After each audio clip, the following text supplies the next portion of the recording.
తెలంగాణలో కాంగ్రెస్ బీజేపీ మధ్య మాటల యుద్ధం కొనసాగుతోంది. కేంద్రం ధాన్యం కొనుగోళ్లను తగ్గిస్తోందన్న మంత్రి ఉత్తమ్ వ్యాఖ్యలకు కేంద్ర మంత్రి కిషన్ రెడ్డి కౌంటర్ ఇచ్చారు. ధాన్యం కొనలేకపోవడం రేవంత్ సర్కార్ చేతకానితనమని మండిపడ్డారు. మా దగ్గర ప్యాడీ ప్రొడక్షన్ పెరుగుతుంది.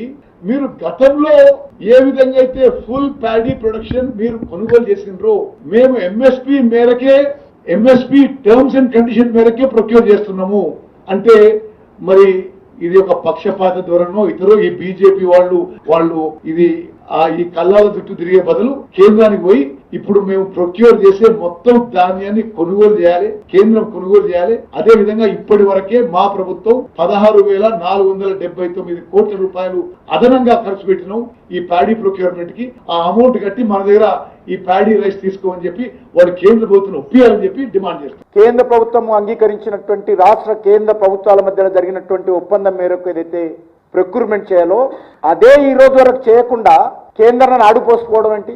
మీ చేతగానితనము, మీ దద్దమ్మతనము ఈరోజు కేంద్రం మీద రుద్దేటువంటి ప్రయత్నం చేస్తున్నారు. బీఆర్ఎస్ పార్టీ కానీ కాంగ్రెస్ పార్టీ కానీ రైతుల జీవితాలతో చెలగాటమాడుతా ఉన్నారు. ఈ ప్రభుత్వం ముందు చూపు చర్యలు ఏమీ తీసుకోలేదు.